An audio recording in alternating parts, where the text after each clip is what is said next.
你这个旧有的这个模式、脑袋或习惯或行为模式，它势必得要死去了，甚至你会戴着面具去面对你的生活的。在第一个月份有太阳花，第三个月份有太阳花，狮子座的朋友们，你们会接下来有一个非常光明的未来。所以你的关键人物有2个：一，这个机会来了；二，你要不要上船？是时候该上船了，该去做一个突破了。1月份这个人拉你上船了，所以2月份你开始省思这个东西了。我们决心要改变的时候，老天爷一定会send一些人来考验你，你也要告诉你自己 ，OK， 你值得更好的。唯有当你决定真正想要去追求的时候，这个东西才会被你吸引。我们已经看到了胜利的大门就在前方等待着你。Hello， 狮子座的朋友们，大家好，我是 Jane。今天这个影片呢，是要给狮子座的朋友们的正能量运势牌卡解读。那我们正能量运势牌卡解读呢，没有任何时间上面的限制，所以呢，如果你不是在首播看到这个影片的话呢，请你自行前后推销大概3个月左右的时间，或者是呢，以你当下的这个季节为主，好吗 ？OK， 好。那我们一样按照老规矩，先来跟大家解释有关于我们这个说明一下这个正能量牌卡解读的这个整体架构流程哦。我们这一次呢，会分为上下半场。OK， 上半场的部分呢，就会来跟大家解读有关于本季的这个各个月份的能量场的现状跟一些细节。接着呢，会跟大家说明有关于在每个月份当中呢，你有哪些需要学习的实际课题。OK， 好，那紧接着我们就会进入到下半场的延伸牌卡解读。那下半场的延伸牌卡解读呢，我们会用宇宙验证牌卡来验证我刚刚所告诉你的这些内容细节，还有一些症结点。那当然呢，我们也会来说明有关于各个月份你要特别注意的一些关键人物，还有时间线。好，就是时间点 ，OK。然后呢，在各个月份有什么样哪些突发状况，或者是有哪些事件会发生，那我们可以超前部署。那呢，接着我们还会回答大家有关于各个月份，或者是你可以想3个问题，我们会用天使下凡来解答这个方式呢，来告诉你的答案是 yes 还是 no， 或者是有更好的建议 ，OK。那最后我们在延伸牌卡的这个结尾，我们会进行这个宇宙跟天使传讯的部分，也就是听看看天使跟宇宙有什么样讯息，希望透过传讯者我来告诉你，我们会来传递给大家用口说的部分 ，OK 好，那我们就话不多说，准备进入到这一次狮子座的朋友们的正能量运势牌卡解读。首先呢，等一下我在解牌的时候呢，我会分别说明第1个月、跟第2个月、跟第3个月。那如同我刚刚所解释的就是说，如果你不是在首播看到，请你自行做一个推算 ，OK 好，往前或往后3个月 ，OK。那这张没有掀开的这张牌卡是你的王牌底牌就是说在这个季度过程当中呢，如果你有任何的一些状况或者是挑战，你可以来参考这个王牌给你的这个建议 ，OK 好，那就请给我一点时间，让我去感受你能量场上面的呈现跟细节 ，OK。好，请稍后哦。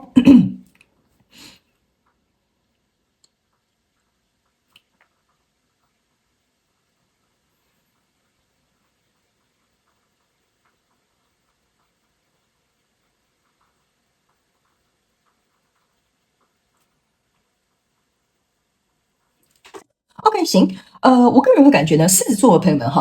这一季的这个过程当中我刚刚读到一个很有趣的能量场就是我觉得你有点在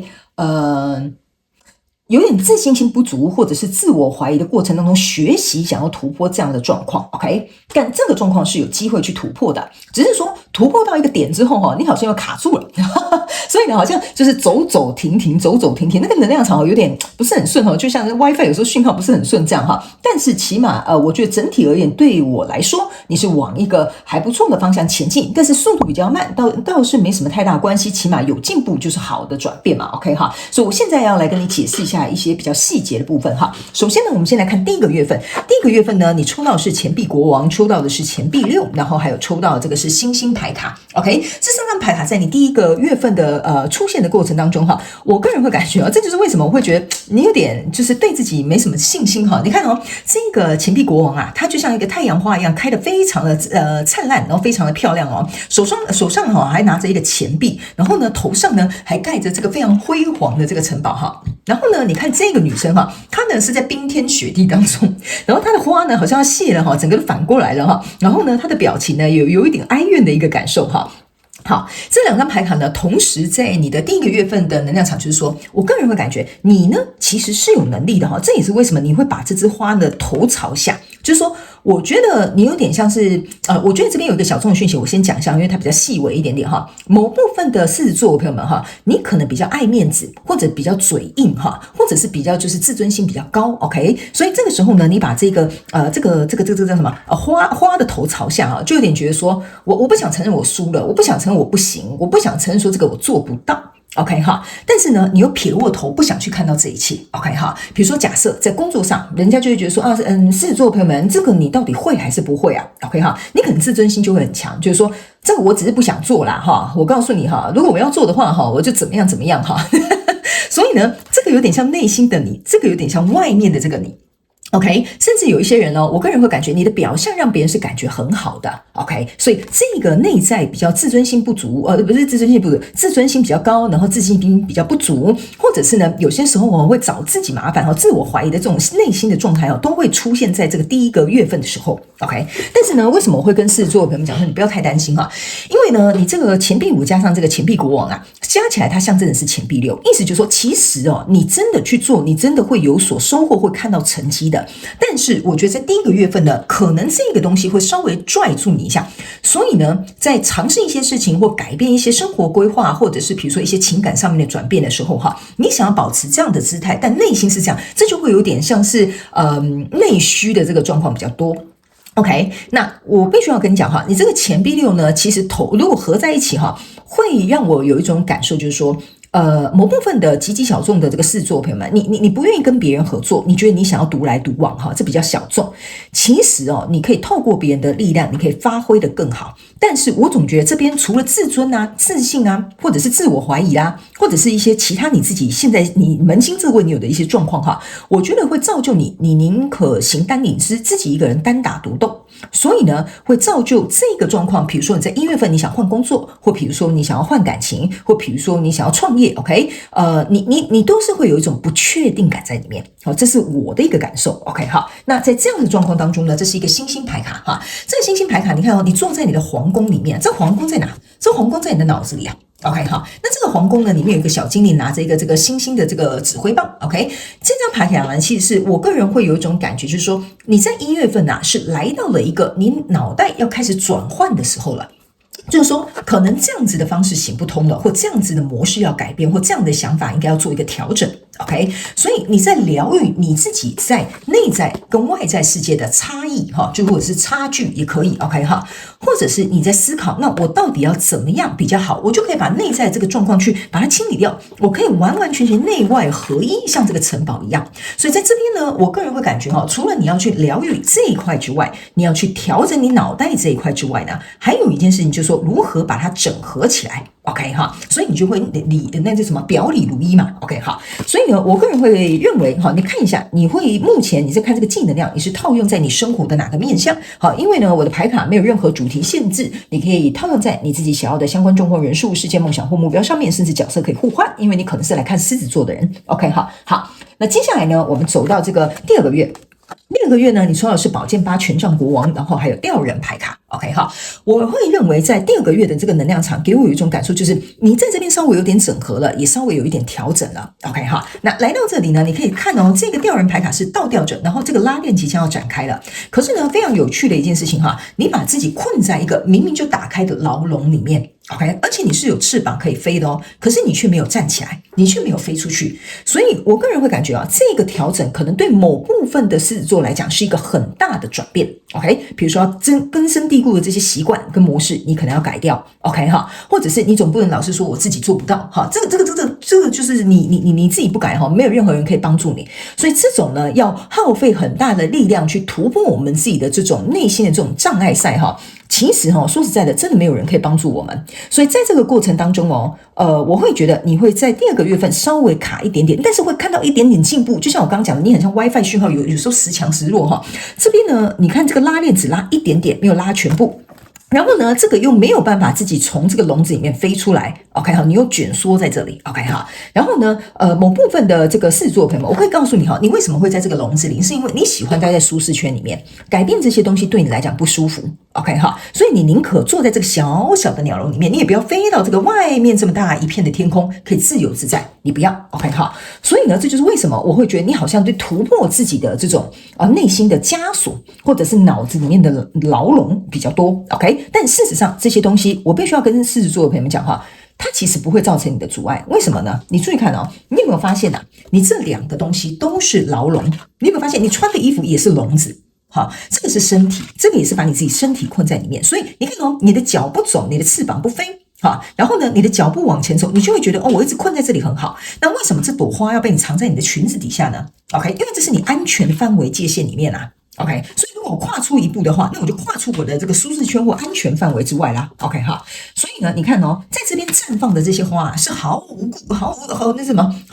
忌惮吗？还是sorry 哈，可能突然有点忘记要怎么形容，就是肆无忌惮的。你看，它想长哪里就长哪里，但是长了整片森林都可以。OK， 但是你就是不愿意走出这片森林啊。OK 哈，所以其实我才会告诉你你是有能力去突破它，而且外面的东西对你来讲反而更没有限制，你反而是自己把自己限制在里面。但是非常有趣的一件事，这边有一个权杖女王哈，也就是权杖国王，这一朵花其实象征的就是你这一朵，而且你开始想要把你的权杖向上拿了，所以我个人会感觉这边应该在2月份的时候会有一些事件发生，会有一些状况发生，而激发你心中的这一把火，就是这些火花。OK 哈，这边也有可能会有一些新的 idea， 或者是有一些状况可能发生，引爆了你脑袋的这个旋风，或者是引发了你做行动上面的改变。那当然，这个比较详细的部分呢，我们会在下半场的延伸牌卡解读来看一下有没有什么关键性的人物或时间点或什么事件会发生，好吧哈？因为我总觉得这边对你来说是一个非常重要的一个转折点。OK 哈，所以来到第3个月份的时候呢，你抽到的是钱币7，还有宝剑国王，然后还有这个宝剑4。OK 哈，这边我先跟你讲一下，这就是为什么我会告诉你你不要一步登天，因为我总觉得你好不容易跨出这个笼子之后，你就觉得说我想飞，我现在想要飞去北极，我现在想要飞去赤道就一步想要直接登到那个最顶那我觉得你会有点吃力，因为你这个钱币7给我一个感觉就是吃力的状态。OK 哈，来，这个钱币5加钱币国王加起来是钱币6，钱币6走下一张就是钱币7，钱币7象征的意思就是说呢，我刚在讲钱币7的时候我的这个摄像机呢是11分11秒。所以我要告诉你一件事情，这个数字同时我在检查的时候呢，因为我会看一下有没有正在进行顺畅的录影我发现这个1111呢出现在你这个钱币7，我要讲解的这个过程当中，就是要你保持信心，你要保持你知道，你去想111就有点像是4只脚。OK 哈，4只脚呢象征就是很稳固的在那边。可是你看这个人他又有一点就是又有点哀怨不知道为什么然后呢，你看他在那边哇，我好累我工作半天只拿到这么多只拿到这半个苹果，所以这个是你在3月份可能会遇到的状态。所以这个我要特别提醒你狮子座朋友，你有可能在3月份又突然这个动力就停下来了。OK， 好，来，那我要跟大家讲，某部分狮子座的朋友们，你有可能在看这个影片你最近会很常看到1111，有欢迎你在下面留言跟我讲那这个宝剑4加上这个宝剑国王的宝剑4你可以注意看它就躺在一个月亮上面，你在驾驭你自己的情绪。就在3月份的时候呢，你目前看到的现实层面是这样，我只拿到半颗苹果，我没有拿到1颗或2颗或3颗4颗5颗都没有，我就拿半颗。然后呢，在情绪方面呢，你要驾驭在自己的这个情绪上面。然后这是宝剑 ，OK 然后这边呢有3根羽毛，其实象征的就是宝剑3 ，OK。他们要我告诉你你为什么你的宝剑会幻化成像是羽毛呢？最近你们应该有很多人会去看到羽毛 ，OK 他们要提醒你原本宝剑3呢象征的可能是让你很失望、很失落的一个感受，但是他们要我提醒某部分的狮子座的朋友们，你会发现你在这整个季度过程当中其实当你在改变的时候，你会关关难过关关过，因为你总是会有贵人帮你，你总是会有一些小契机会发生，或者一些小确幸会发生 ，OK 但是这些呢都还不足以能够去弥补你的这个月亮这种情绪上面的这种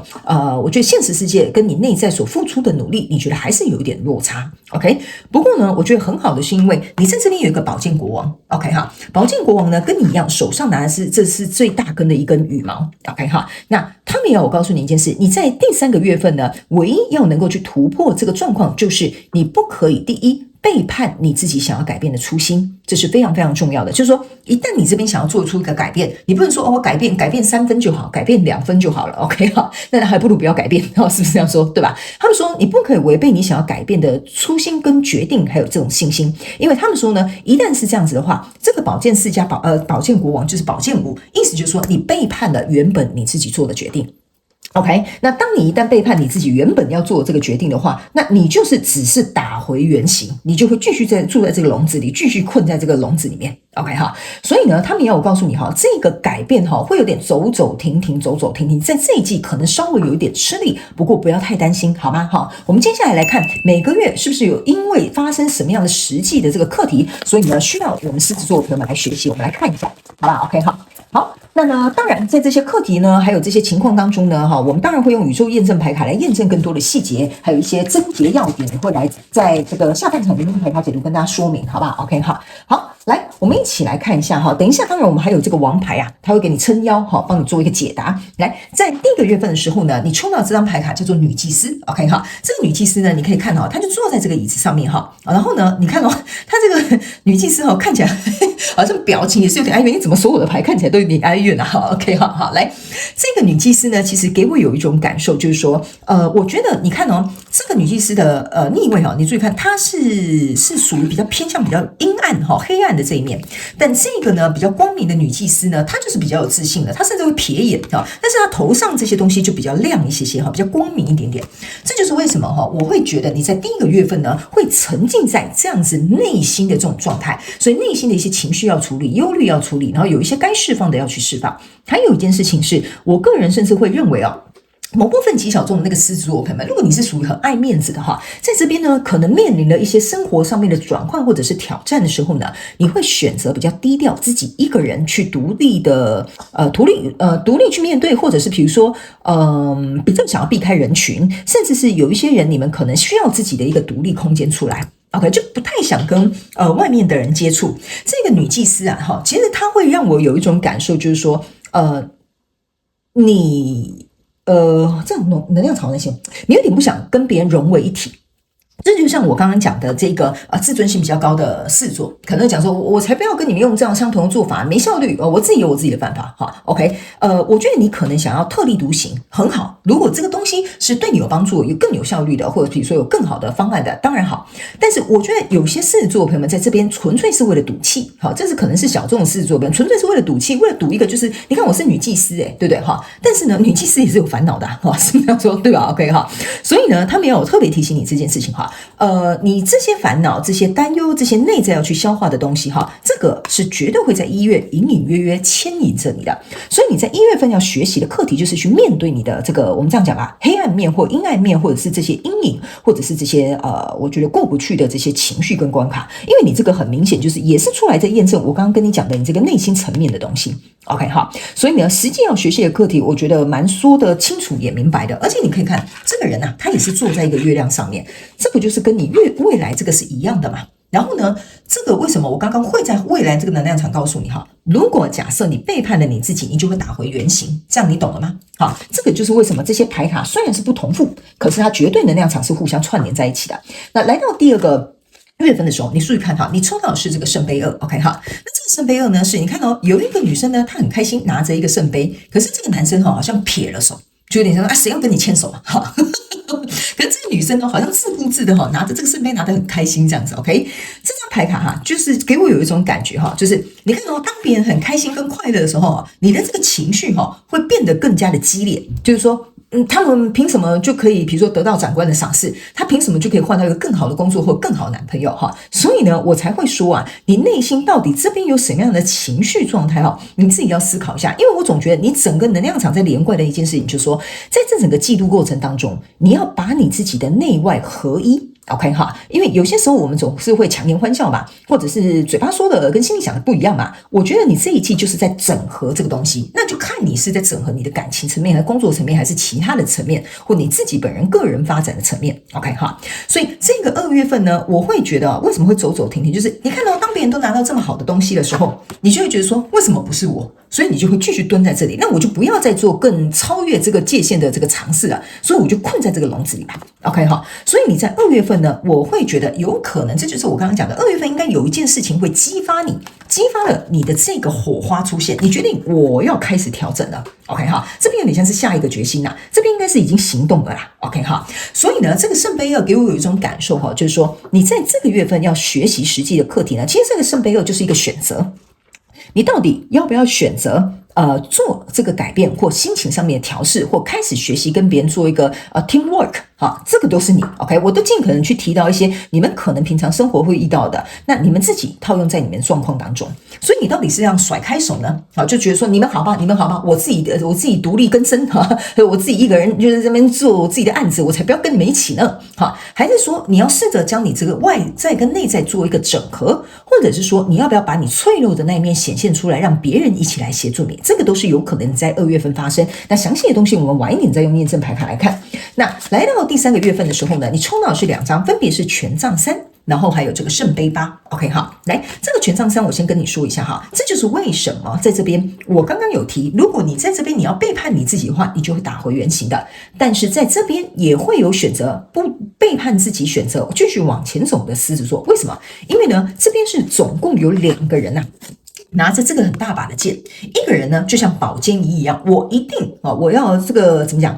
大破大立，我一定要能够重新开始，这就像这一个宝剑一 ，OK。但这个人他是情绪也很多伤心也很多虽然也有拿着宝剑一，但他在休息。OK， 所以他们2个气势是完全不一样的，所以这也是为什么你们在3月份所学习的课题有2个人，就2组人马了第一组人马就是决定像这个宝剑国王继续往前走的我可以告诉你你的这个翻篇准备要开始了，你的这个门口也打开了 ，OK。但另外一派的这个狮子座朋友们，你看这边你就会开始走回头路了，你懂我意思吗？为什么圣杯8正常来讲应该是像这样很光明的 ，OK 我们朝向更光明的去走，但没有，你往回走了。OK， 这就是为什么我刚刚敢用跟你讲说，你一定一路往回走你就是背叛你当初自己的决定，因为他们每次叫我在传讯、在传达这些讯息的时候，都会用非常指定的用词，所以我才会提醒你如果在3月份你要特别学习实际的课题，就是你去想一下你去想一下走回头路的这一群的狮子座朋友们，你确定这样走回头路，你确定真的好吗？你已经走这么长了。你再往前走一点点，你就要跨越这个障碍，你就要走到翻过这个山头了。你自己想一下，你到底要不要这个时候就往回走？你要去思考一件事情，人生很多东西不是努力，是要靠选择才会影响你最终的这个结果。这个是他们说你要去学习的课题，好吧 ？OK 那另外一派的这个狮子座的朋友们你在往前走的同时呢，他们要我提醒你，你在第3个月份要学习的一件课题，就是说，在这边我们觉得你已经独立起来了，这边也稍微整合了，虽然还是有一点东西需要再做一个调整，但是在3月份过后，第3个月份过后，你要开始学习能够跟外界接触，或跟外界来往，或听其他人的意见，让你能够加速向前进。这个是你在3月份要学习的课题，好吧 ？OK 好，来最后一张，我们看一下你的王牌要告诉你什么。就是在这个季度的过程当中，如果你遇到任何问题的话你可以来参考这张建议。OK， 这张牌卡是权杖9。OK 好，你可以注意看，这是一个很优雅的女生，她穿越这些森林跟荆棘，身上留下了很多伤疤，可是这一朵玫瑰花它开始绽放了，这个是不是完全是符合你的故事？狮子座朋友们，这就是你你这朵花到底要怎么绽放，对不对？你这朵花你到底想要开的怎么样？你这朵花到底想不想要像这样子这么鲜艳或灿烂，或者是非常的奔放？这个是你在穿越这些荆棘的过程当中呢，你身上一定会留下这些小小的伤痕，一定会受伤的，一定会觉得不舒服的，一定会觉得哎呀怎么会这样 OK。 所以这个权杖9这个王牌要告诉你的一件事情，就是你能不能成为一个打死不退的战士，为了你自己留下这些伤痕，但是这些伤痕都是你未来人生上面的这条路当中的这个勋章 OK， 你依然可以保持优雅，你依然可以去展现你的姿态 OK， 但是在这个过程当中本来就会跌跌撞撞，你能不能接受有这样的状况 OK 好，所以这2个呢是他们要我特别提醒你的，你去思考一下。那第3个你的王牌要告诉你的一件事，就是说呢你要去想一件事如果你想摘这个玫瑰花，你是不可能不受伤的，因为玫瑰花上面是有刺嘛，所以我们要很小心。但是在很小心的过程当中，我们可能还是不小心会被刺到一下，甚至会流血嘛。OK 好，所以他们要我告诉你如果你想要去勇夺这个，不知道你现在正在改变的是什么，比如说是生涯规划，是感情，是你的习惯，或者是你个人整体状况的这个调整。他们要我告诉你，即使你再小心再努力，本来就会有受伤跟跌倒的时候，这个时候你能不能不要放弃？依然朝向你想要的方向去前进。这个就是第三个他们要告诉你的，你要不要放弃？因为你已经走到权杖9了，下一张牌卡就是权杖10了。权杖10象征的意思就是说，在这个课题当中，该学习的东西你都学会了，你也懂得怎么去负起责任了。接着下一张牌卡就是权杖1，就是全新的开始啊，你变成另外一个模样，翻到另外一个篇章了。所以他们说要不要再撑一下下？这个也是告诉你的一个小小的讯息哦。OK 哈，好。那以上这个就是我们在上半场要提供给狮子座的这次的正能量运势牌卡解读。更多详细的内容呢，欢迎你来到我们的延伸牌卡解读哦。那我们的延伸牌卡解读的连结就在影片下方的资讯栏 OK 哈。所以呢，如果你想来听看看验证，注意有哪些关键人物跟时间还有事件会发生，甚至你有问题想要来问天使，想要知道答案是 yes 还是 no OK 哈，你都可以来参加我们的延伸牌卡解读，好吗 OK 哈。好了，那以上这个就是我们上半场的内容，非常感谢狮子座来收看我的影片，也希望你会喜欢。那我们就下次再见喽，拜拜。